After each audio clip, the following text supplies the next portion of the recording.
So this is a really important topic, because if I gave you this,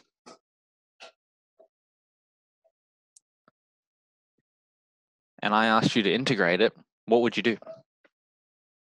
I'd have to first make the bottom x minus 1. Oh, no, is that a minus 1? Oh, sorry, that should be a +1, sorry. Plus 1. Yeah, so it'd be x plus 1 all squared. 1. Yep. So the bottom would become x plus 1 all squared. Dx. And then what would you do from there? How would you integrate that? I would use log rules. Yep. So it would Would you be use the. log rules though? Do you have to? Oh no, you could just use chain rule as well. Yeah. So what's a better way of writing this? X plus 1 to the power negative 2. X plus 1 to the power -2. Perfect. Dx. So then if I use chain rule, I bring the power down the front. So it'll be negative 2. Bracket. And then it'll be x plus 1 to the power -1 over -1. -1? Yep. Yep. Perfect. Over -1. All over -1. And we then normally times by the derivative of the inside. Which is just 1. Which is just 1, so it doesn't change anything. So we get 2 bracket, let's write it the way they gave it, so 2 over x plus 1. There, and that's it. 2 over x plus 1. Yeah. Does that make sense? Plus c. Plus c, yes, plus c. Even I forgot that time. No, plus c. Does that make sense? Yeah. Yeah. So this is the sort of thing we're going over. Now this is one of the easier examples, I should say. We're going to be doing some harder ones. For example, trying to integrate something like this. So 1 on square root of 4 minus x squared dx, and working with things under square roots, and we have to learn how to deal with them. Okay. Is there a way to integrate complex numbers? Integration of complex numbers is just integration. You treat the complex number as a constant, so you can throw it in anywhere. Oh, okay. Right.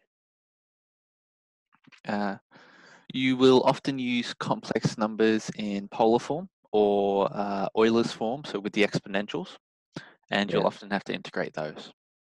Okay. Yeah. So when we are rationalizing quadratic denominators, so there's a few integrals that we should keep in the back of our minds because they'll be really useful. And these are the chain rule, which we just used. Yep. And then that becomes ax plus b bracket n plus 1 all over a on n plus 1 plus c. Does that make sense? Yeah. And so then we also have the logs, because logs can be very helpful. All over f of x is equal to ln absolute value f of x. Have to remember that's an absolute value. Because you can't do a log for negative numbers. Exactly. And if we tried to, we would get a maths error. Yep. Because that doesn't work, because there are no log values for those. Bit like exponentials. Yeah. Actually, yeah. And then we've got the tan. So this one's really useful. If we've got you can probably see this straight away, that if we've got a basic quadratic on the bottom, so just a constant term and our x squared term, then we can easily integrate this into a inverse tan. Yeah. Right. Just one question. Yeah. Is the top meant to be a? Because I feel like tan was a bit different. No, this is tan -1. This is inverse tan. Oh, well, arctan. No, the top's not meant to be a. For all the Yeah, I remember writing it because I have like my different formulas, and for tan inverse of x on a, I wrote a over a squared plus x squared. No, not for integration. This one's correct for integration. Okay. With integration, for all the arcs, like arctan, arcsine, arccos, the tops are always 1, and the bottoms involve quadratics for tan and sine. Okay. And that's the next one we're going to be covering. So sine, well, starts off as this, a squared minus x squared dx, and then that equals to sine -1 bracket x over a plus c. So with these, if you did have, say, let's say I had b in the top here, then I would pull the b out the front, and then it would just become b on the top here. Because I pull it out the front because it's just a constant. Yep. And then I can do my normal integration, and then I can bring it back in. So if I had b on the top here, I'd pull that out the front, and then when I brought it back in, it'd be b sine -1 x over a plus c. Does that make sense? Yeah. But that isn't necessary because you should know that you can do that because that's just a basic property of integrals. So just like with derivatives, we can pull out constants and we can split them up and things like that. Yeah. All right. So let's go over a few examples. Sound good? I'm just writing down Oh, go for it. all the things. Go for it.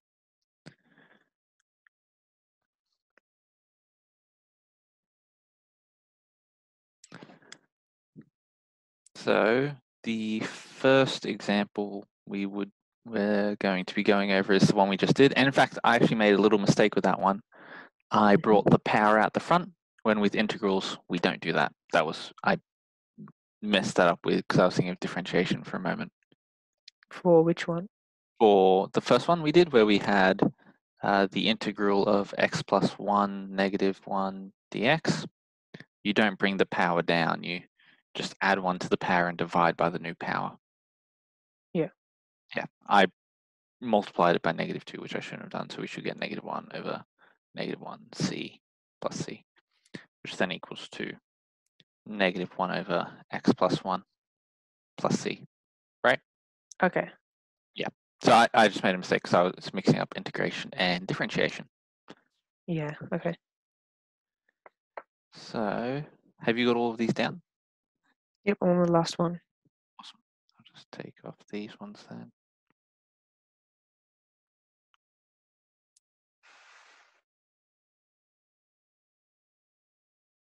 Yep. Got them.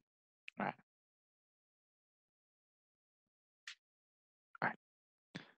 So from here, let's go over another example. The integral of 1 over x squared plus 1 dx. So using your integrals that you just wrote down, which integral do you think is most relevant? Tan inverse. Tan inverse. And what is my integral going to be for this specific question? So I'm guessing a squared is 1. Yep, so then a squared equals 1 to on, 1, which then means a would a be 1. 1, perfect. X squared Then equals to x squared, so that just stays. yeah. And then x would equal x. Yep. So we can use x as we would in the regular equation. Yeah. So since a is 1, it'll be 1 on 1. Tan inverse of x on 1 plus c. X on 1 plus c, which becomes tan -1 x plus c. Yeah. Perfect. Does that make sense? Mm-hmm. And what about if I have... So is this all good? Yeah. Perfect. So from here, what if I have the integral of 1 on x squared plus 2x plus 5 dx? So a little bit of a more complicated integral because it's got a more complicated quadratic. How would you do this?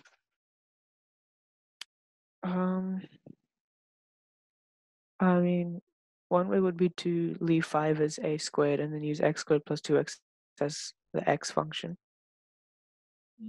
Would that be the best way to do it though? Because then you're going to get the square root of 5 involved, and then you're going to have the square root of x squared plus 2x, and we don't know the Yeah. sign of x either. Another way would be to factorize it, but it Mhm. won't be a nice one. Well, we can factorize it using the product sum method, so we try and find something that multiplies to give 5 and adds to give 2. Or we could put in the But quadratic, 5 is a prime number. exactly. Or we could try and put in the quadratic formula, and that would Yeah. give us a nasty number as well. So Yeah. another method for factorizing is completing the square. Oh yeah, that makes sense. So what we're going to do is we're going to split that 5 up into a 4 and a 1. So I got Okay. plus 1 plus 4 dx. That way, this term is a perfect square. Does that make sense? Because I'm halving the 2 and I'm squaring it, which gives me 1. Yeah. And then I can write that as, oh, should have changed the color there. And then I can write that as the integral of 1 over x plus 1 squared plus 4 dx. So now which Oh, that makes integral sense. do you think you should use? 10 again.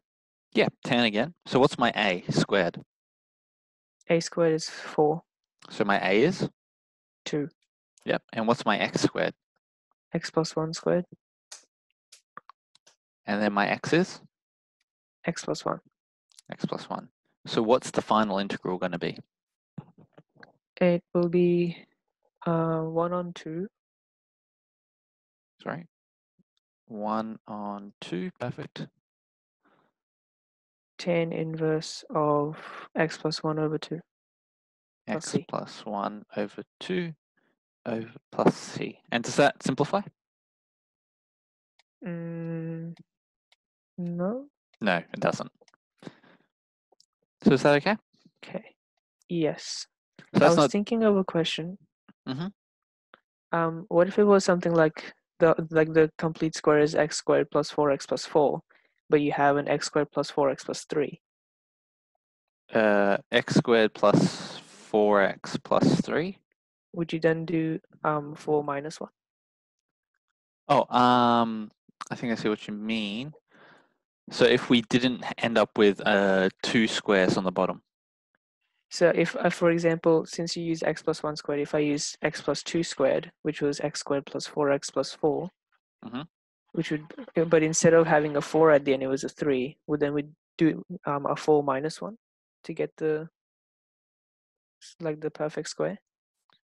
4 minus 1 to get the perfect square For x plus 2 squared, for if it x was a plus. 3 at the end. So if this was a 3. Oh no, am I allowed to write it on Yeah, here? absolutely. So if you go to the top section, you can use the annotate function. Annotate. Where? So you should. Oh, yep. Yep. Okay, so I was thinking of. Oh, the mouse isn't quite working. X plus 2 squared. If that was our function at the end, so that expanding that would be x squared plus 4x plus 4. Yep. But what if we had x squared plus 4x plus 3 instead? So to complete the square, would we do 4 minus 1? Yeah, exactly. And you could do 4 minus 1 because that's still going to give you 3, and then you can split that up. Okay. Yeah, that's exactly Yeah. right. Yeah, that's really good. All right. All right. So does this completing the square method make sense? Yeah. All right. So other questions, if you have you gotten all this down as well? I'm writing it down here. Okay. So another question we might get is the one I was working on earlier, where we had the square roots, particularly the square roots on the bottom. Yeah. So from here, if I go back to that question that I put up earlier, we can have the integral of 1 over 4 plus x squared dx. So if you look back at your, sorry, that should be a minus in the middle. So if you look back at your integral sheet, which integral do you think is most useful here? Sine. Yeah, arc sine. So what's the integral going to be? So my a is equal to, sorry, a squared is equal to 4. 4. So my a is equal to 2. 2. And my x squared is equal to? X squared. Yeah, and that means my x is equal to x. And so that's a more basic case. Mhm. So then what's my integral? It's going to be sine inverse of x over 2 plus c. X over 2 plus c. Perfect. So So we don't have a 1 on a for this one? no, we don't. Okay. That's just how the formula turns out. Okay. So from here, does that make sense? Yeah. Okay. So just like we saw, so this integral earlier looked pretty nasty, right? Mhm. But just knowing these they're called standard integrals, so they're integrals that you can use without having to justify. So using these standard integrals, they actually become pretty simple. Yeah. But just like we saw with tan, when we had to complete the square on the bottom, we can have more complex cases that we have to use this sine integral for. An example of that is 3 minus 2x minus x squared dx. And what is this equal to? Well, first of all, how do you think you'd do this? You complete the square by Yep, making it 1 minus 2x minus x squared. So you can use 2 plus 1. 2 plus 1. So then this is equal to.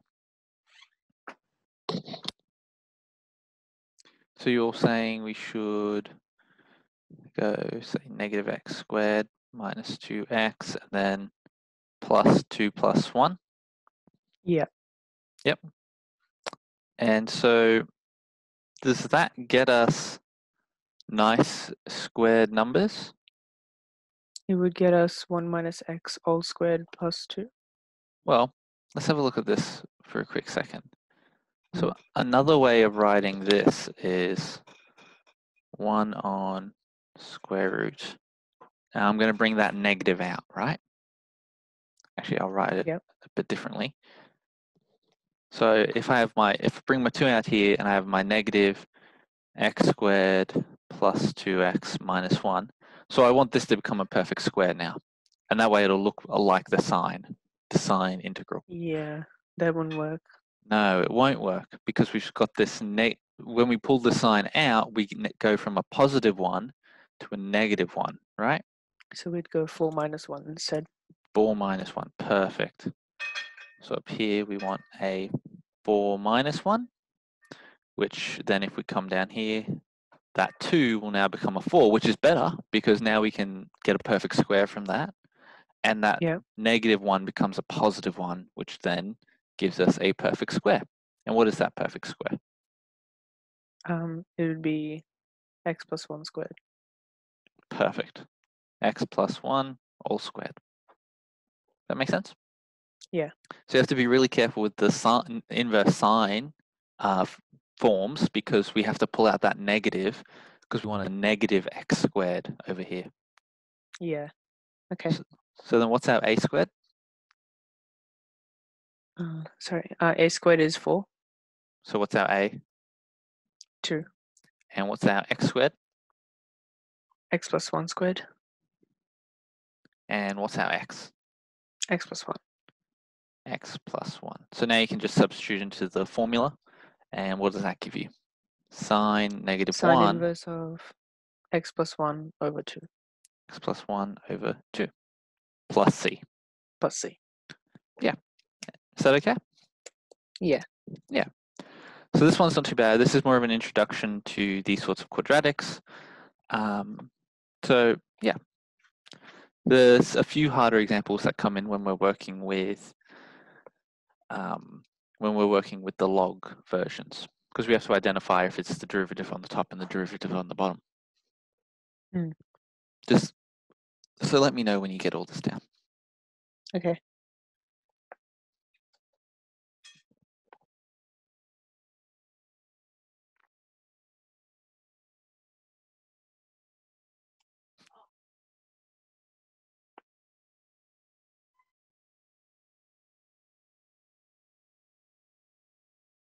Yep. All right, perfect. So let me just grab all of this out. So now, so that's how we use our, so now you've seen how to use the function of a function rule or the chain rule.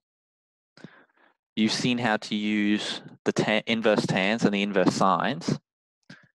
But if we're looking at something like this, all over x squared plus x plus 5 dx, well, what's that integral going to be?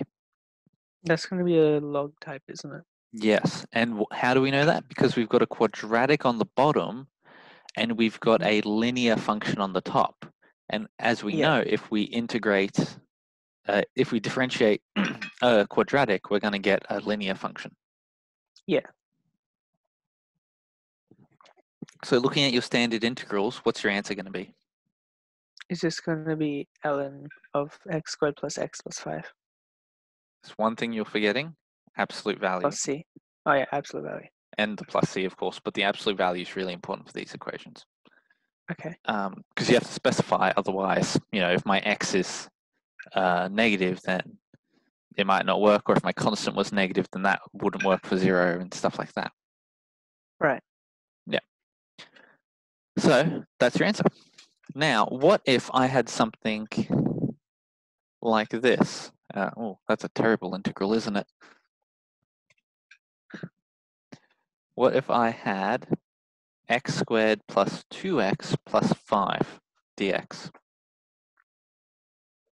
That's, oh, okay. So what's wrong with this one? Why can't I just use the same method I used up here? Because there's an extra x in there, and deriving that would give you 2x plus 2, so 2x plus 1. Yeah, so for the log integral, I need the derivative on the top and the regular version on the bottom. Yeah. But if I don't have that, then I can't use this log formula. Yeah. So what do you think you should do? What if we, no. I was thinking if we bring the x out, then we can still make it an x squared plus x plus 5. Not But then the quite. x would still stay there. So what would you prefer to have here on the top? 2x plus 2. Yeah. So we want to get 2x plus 2. So earlier when we were doing completing the square, sometimes we would add one and take one away and get the same thing because there's a net zero change. Because if we add one and take one away, nothing's happening.